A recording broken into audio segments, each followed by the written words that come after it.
In the 80s, one of the most memorable lines of a Whitney Houston song said, "I believe the children are our future." Well, today's guest took that literally and is impacting the lives of so many youths. We're going to talk to Gary Linnen about Peer Forward, the nonprofit he created that's helping young kids get into college, but not how you think. This episode, we're going to talk about why your peers are more influential than your parents. We're going to talk about the fundamentals that all kids need to know about college, and we're going to go deep into what Peer Forward is doing and the mission that Gary Linnen is fulfilling. Ladies and gentlemen, this is Mr. Gary Linnen. Gary, how you doing today, brother? Good, I'm good, I'm good. How are you? Dude, I am great now that I'm talking to you.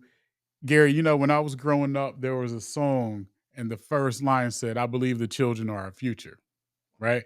I think you heard that song too.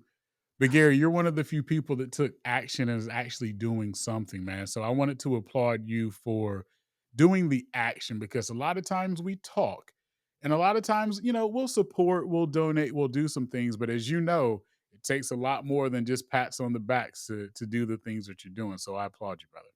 Thank you. Thank you, thank you. Yeah, you hit it on the nose, right? It's that a lot of people do a great job of talking. The question is, can you walk? Are Right. you willing to do? And I'm just, I'm humble and just grateful that I get the chance to be around just like some phenomenal folks that, people just tend to overlook. No, totally agree, man. And I want to start by asking you the question of when did you know that that was something that you were supposed to do? Great question. I'll start with an interesting journey to me getting here, right? And so I'm from Spanish Harlem, grew up, I'm of a certain age, So- but I grew up during the crack and AIDS epidemic, if you will, right? And so as an individual growing up on welfare, low income, like college was never at the goal. It was about let's just get out of high school, right? And if you could do Mhm. that, you've accomplished, a lot.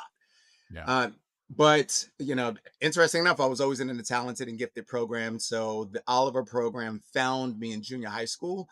And it was like, hey, you're smart. So are some of your friends. I remember getting called in the office and I was like, why? Am I in trouble? They were like, no, you're actually smart. I was like, oh, forgot that part. Right. So got got chosen and they gave me an option.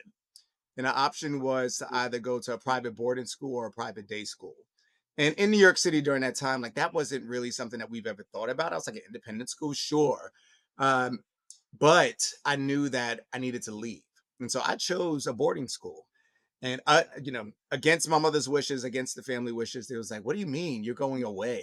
But I knew that during that time, like I needed to get out because if I didn't get out, I wasn't going to get anywhere. Mhm. And so that was my way of like, yes, finally there's an opportunity. So I go to a private boarding school, West Town School. Shout out to them, outside of Philadelphia. And if you could imagine, it's a private Quaker school. So coming from the city and going to a Quaker school, I'm like, okay, turn to the light. I was like, oh my goodness, what are you talking about? Um, but that changed my entire life Mhm. because it gave me the opportunity then to go to Cornell, which was never on my list, right? I was able to meet lifelong friends, that I still talk to today. And throughout that journey, what I learned is that there were individuals in my community that were just as smart as me, if not smarter. And for some reason, every time I came home, they were still on the corner. They were still on the block. They weren't doing anything. And I'm like, hold on, I'm given a chance. Why not them? And that for me, like I like internally bothered me. Because I look at my sister, I have three sisters, and I look at how they struggled. And I'm like, but I got out. And I just don't like that notion of you get out and you don't give back. And so that's how I got into this work. I graduated from Cornell, went into PR for a little bit, didn't like that. I used to work because it was about for me, it was inauthentic to me. Mhm. Um, it was business to business, PR for technology companies. And then I started working with the Princeton Review. And as you could imagine, like that's helping, the elite to be able to, get helping everyone to be able to get into college, but it wasn't fulfilling for me. Mm. And then lo and behold, this position opens up. During that time we were known as College Summit. And I just happened to be searching, and it was like, hey, we're starting the New York office, and we would love to, we're building a team. And it was in that moment I was like, I got to try this out. Like, this pretentiousness, or not even pretentious. I mean, it's a viable career, but people paying 20, $30,000 for a tutor, it was not, filling my cup. It wasn't giving me joy. Yeah. The moment I came over to College Summit and I went to the first workshop, I was like, this is a doggone cult. Like, I gotta go. Because Yeah. everyone was hugging each other, and I wasn't used to that. Like, don't touch me. Um, but they were hugging each other because they knew, we knew that we were doing the heart work. Hmm. And that for me is what was fulfilling, and why I've been here now 18 years. I love it. So that's the journey of how you got there and why you started it. Now I'm going to ask you the question I usually ask all my guests. What's your because? What's that thing that's deeper than your why? Like, why do you continue to do what you do? What's that purpose for you? What's your because? In the years of when we started the New York office, like, the organization was founded beforehand, by our three co-founders, but I took over afterwards. Um, there are two gentlemen, it's Michael Ferrone and Adon Penny, that I met while in New York. My because is because of the relationships I built with them and the brotherhood that I built. And I was like, hold on, you can actually have a brotherhood with folks, and they don't look at you any differently. And for them to say you are like a father figure to me, like that, I could not measure because I didn't have kids during that time. Mm, And so I do it because individuals need somebody that looks like me, that talks like me, to be in their corner when they are at their lowest point, to be yeah. able to say you can actually do that. So that's my because. It's fulfilling every day to have. And I'm looking at that. One's a lawyer, the other one works for one of the big four, and I'm like, Mm, wow, I think I kind of did something with that. yeah. That was me. Yeah. Yeah. That's awesome, man. That is so awesome. So for the viewers and listeners, now let's talk about Peer Forward. Like talk Yes. about what it is that you all do. Yeah, thank you. So, Peer Forward, formerly known as College Summit, started in 1996, a little bit before then, from our predecessors here in DC. And what we learned is that we were actually just helping people with their college applications at first. They were bright, young folks at a community center, and we was like, "Hey, you should go to college." Like, I went to college, you should go. And what we found is, they all applied to college and they all went. And we was like, this is cool. Let's run a workshop. And the workshop was focused on helping them with their essays, helping them get together a college list, Mm, from like some very reputable individuals to support them that they never had access to. yeah. But then also tapping into their why. Like, why Mhm. should you show up? Why is it important for you to know that you're worthy? And so those are the three elements. I can help you with the transactional stuff, but I need you to believe in yourself as well. And that edifice, when we started like running like wildfire. What we found is that while we were helping those students, they were going back and helping their friends. It was like, that wasn't our intention. Our intention was to help you, but everything that they learned, they went back and told somebody else. Mm, Um, and then we got into this idea, like, hold on, friends helping friends, that's interesting, it happens all the time. How can we actually put that in a bottle and expand it? Because what we do know is that a 17-year-old is more inclined to listen to another 17-year-old. Any of us that have kids, family facts. members, young folks, you can talk to your blue in the face, but the Yeah. moment their friend validates it, it's golden. Yeah. And so we was like, why not take that, because that's what we're considering positive peer pressure. Mm, Leverage that to make them do positive choices, so that it's not just the adult saying go to school. It's a friend saying I'm going, so that means you're going with me, let's go. yeah. And that was the birth of College Summit, now Peer Forward. We've been around, being able to impact close to 700,000 students since our inception. We are, in 12 states and in Bermuda. So just excited to be able to have that international threshold. But, Mhm. in the states alone, New York, Philly, the DMV area, Florida, California, Texas, Detroit, Colorado, Hawaii, all the different areas where we know that every single child that we have been able to support, they want to help their friends. They Yeah. want to be able to succeed.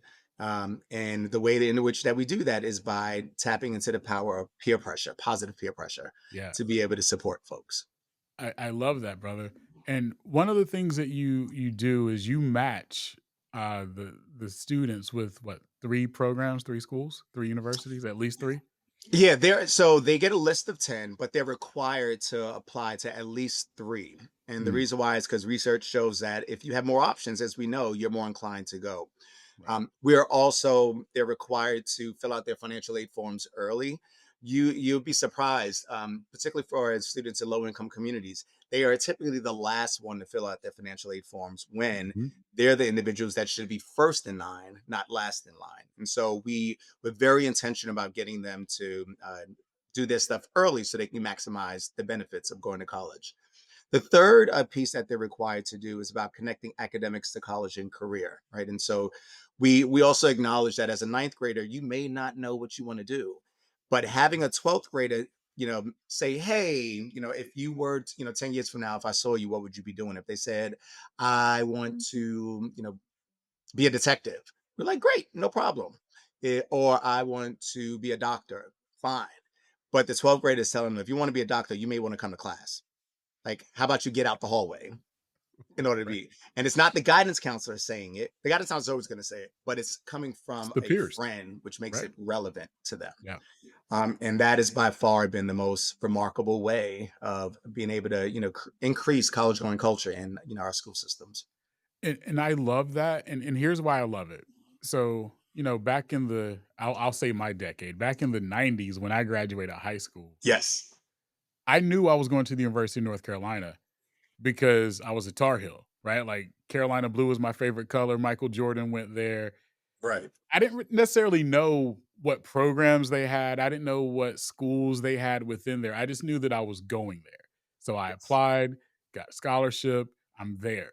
Luckily, what I enjoyed, they had, but I didn't know that, right? Like in the '90s and the decades before that, there wasn't the internet where you could literally go see and do matching. You didn't really go visit schools. Like, you didn't have folks from schools coming out to career center unless it was a local school, right? Like, so I grew up in South Carolina. The University of North Carolina wasn't coming to my high school to tell Mm. me about the University of North Carolina. So I applaud the fact that, yeah, the kids can look online, but like you're actually helping provide that research as well too, which I think is the most critical to make sure that the school aligns with you. It's never going to be perfect, Right. but you have better capability of finding that alignment now than you've ever had. And that's why, the type of student that they're called peer leaders, both in the high school and the college space. The type of student that we look for is the most influential student in the building. And Mm, and the reason why is because people, when they walk, people watch them. When they talk, people listen. It could be the class clown, it could be the person that's cutting class. It can, it's that mid-tier student because that allows there to be a belief system for other folks in that school to say, right. if Johnny can do it, and I know Johnny been playing around all day, then I can as well.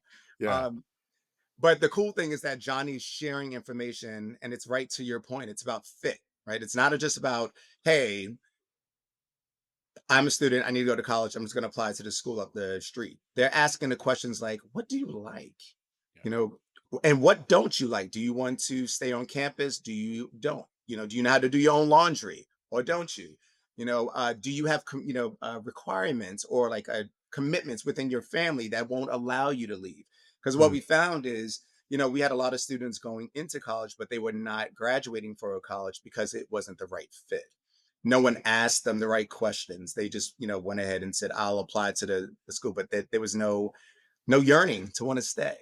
yeah. And that's why we started up here for an in college program. So historically, we've been on the high school side, but Mhm. our folks were coming back to us and say, hey, whatever you did for me in high school, my friends need help in college because they're leaving at large rates. Can we do something? That came from our alumni. It wasn't even us. We didn't think about it in that space. Yeah. So our alumni came back and then we created a college component so that it's the same model, friends helping friends to be able to stay in college, Yeah. minimize the amount of debt, and get a degree that's viable for their economic future. Mm. Gary, you're the perfect person to have this conversation with. I want to talk to the viewers and listeners about something that I'm noticing because my oldest son coaches football, Yes. right? And the last 3 years he's been at the college level, and it every day during enrollment for the football team, He calls me and he's like, "Dad, it happened again. Dad, it happened again." Gary, Mm. here's what's going on.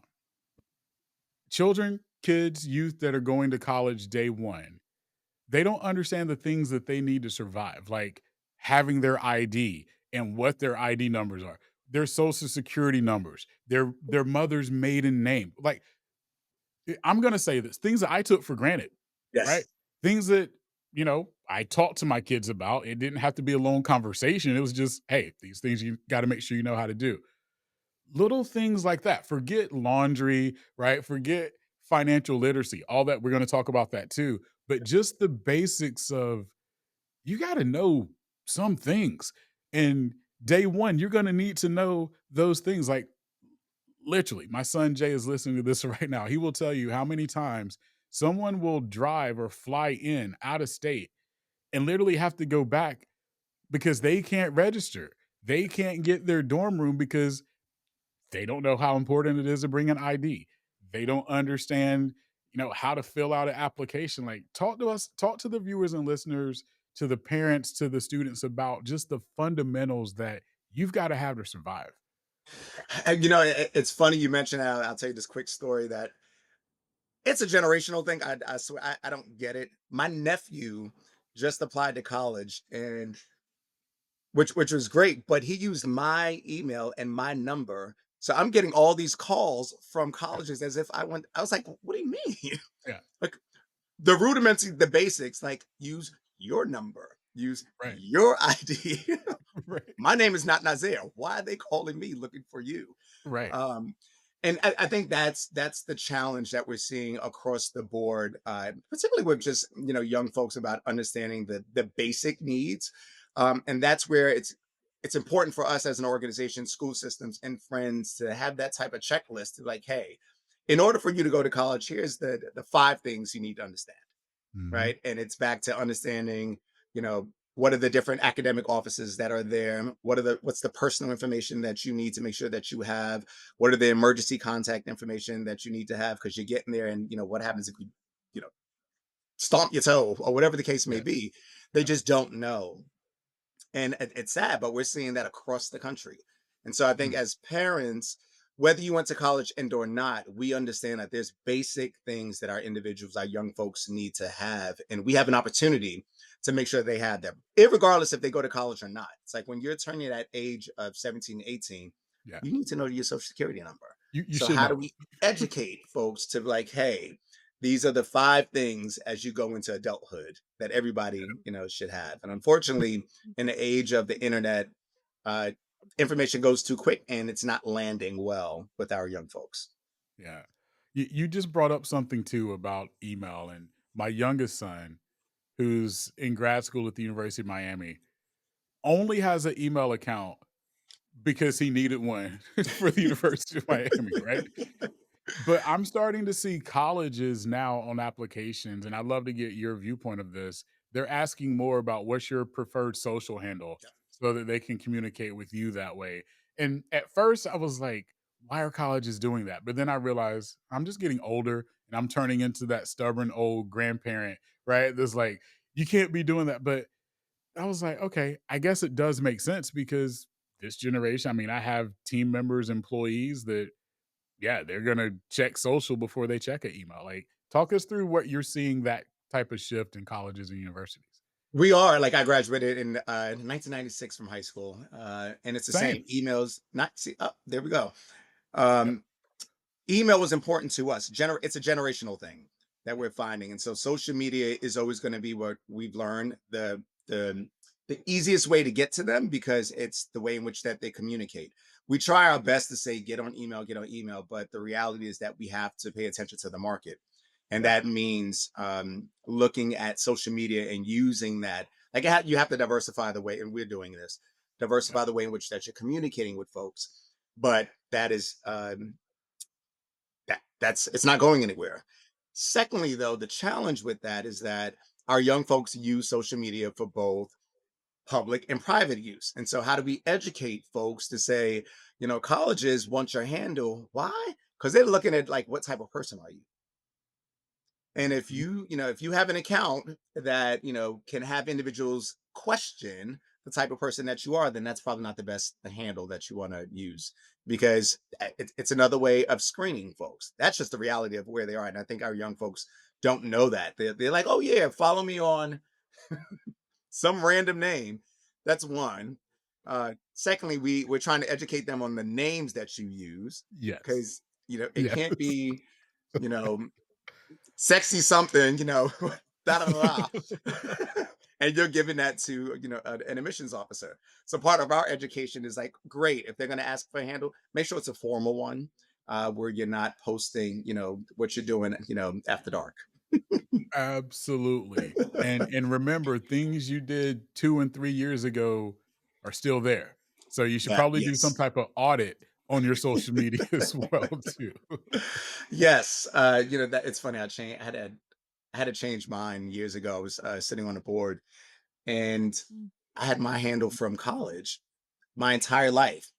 And the moment you become a public figure, they're like, "Hey, remember what you did at Cornell in in Mhm. 1999?" I was like, "Whoa, yeah, let me go ahead and get a new handle." Yes, sir. Yes, sir. So, Gary, man, what are some of the metrics or KPIs that you as the CEO look at to determine the success or the areas that we need to improve with Peer Forward? Yeah, so I'm breaking up into two sides. So for the high school side, um, the major KPIs, like, am I getting individuals into college? And so we're looking at college enrollment data. And what we're finding is that for our peer leaders, the individuals that are directly go directly through our program, we there's a larger 10% increase. So 60% of them are actually enrolling in college versus 50%, which is the national average. And so we're outpacing the national average, but there's still work to be done in that. So that's one major KPI. The second one that we're looking at, particularly for participants, is around FAFSA completion. And so we know that you can apply to all your schools, but if you don't have money to be able to get in and sustain it, then you're not going to go. And so what we found is that schools that partner with us, they have a 26% higher FAFSA completion rate versus others, which unlocks about $100 million more in financial aid for students and/or school partners with us on that side. So those are the two main ones that we look at: enrollment data as well as financial aid completion, if you will. Yeah.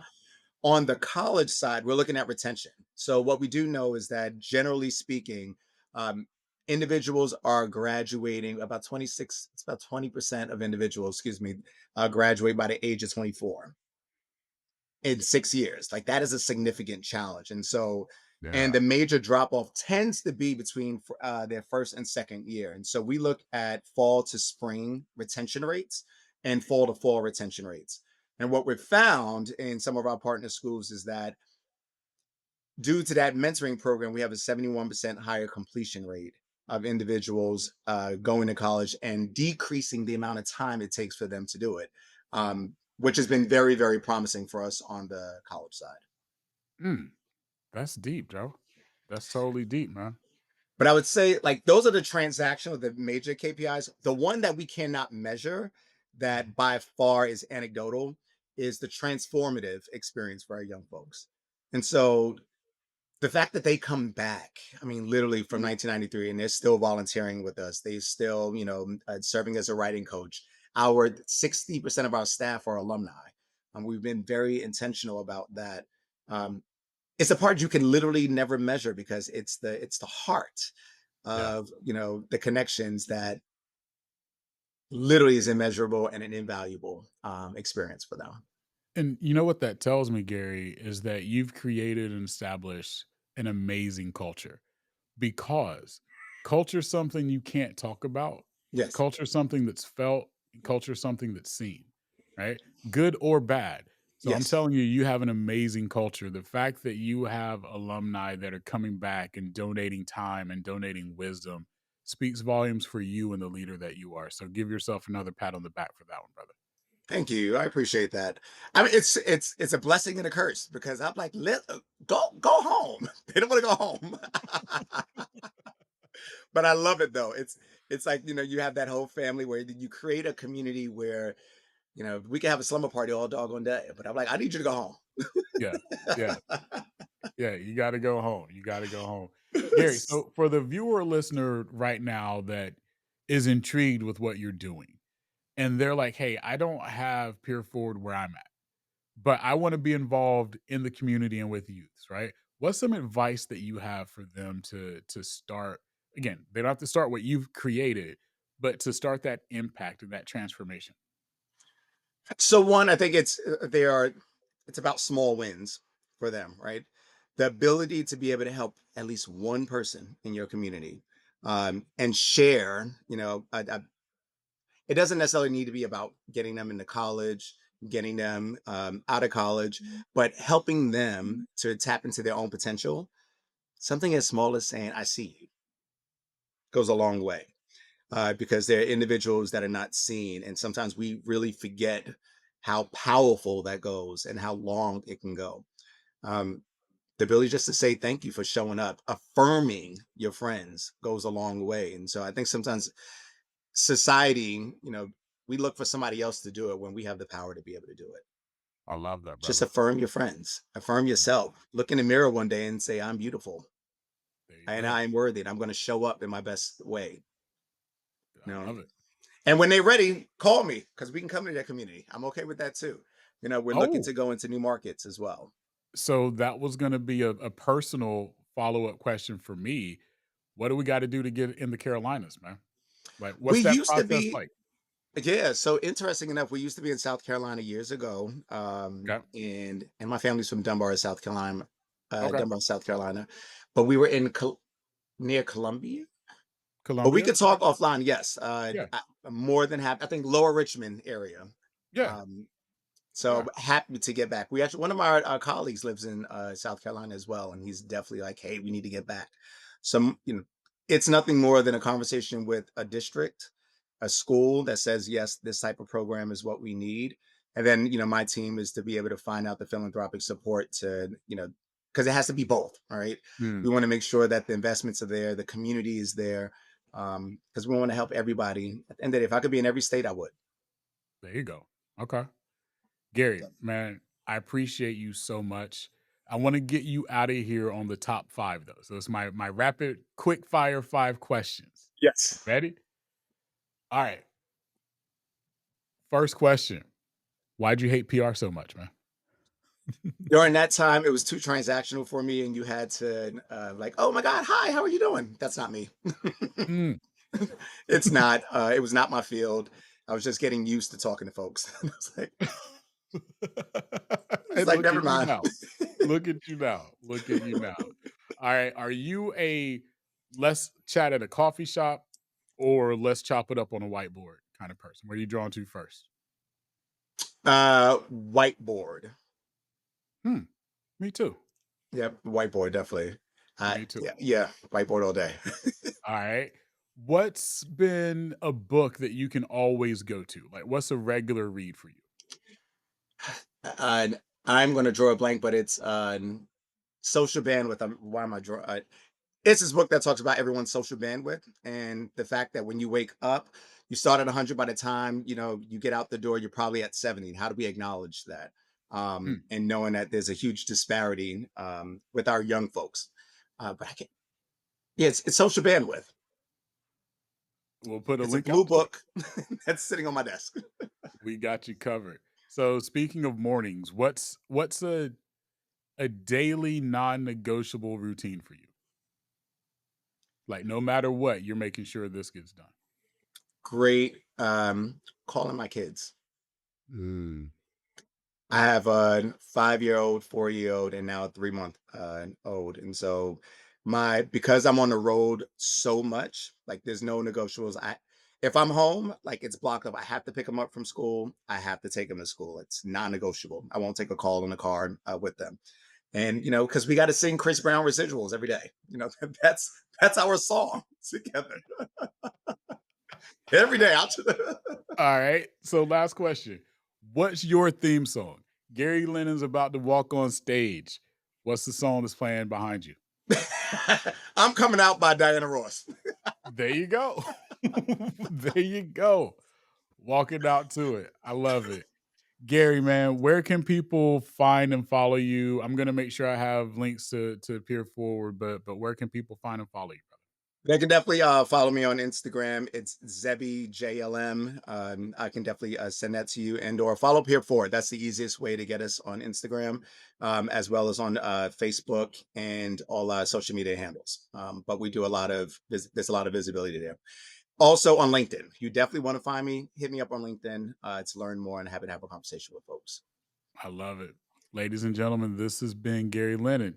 He believed that the children were the future and is doing something about it. Gary, brother, I thank you from the bottom of my soul, man.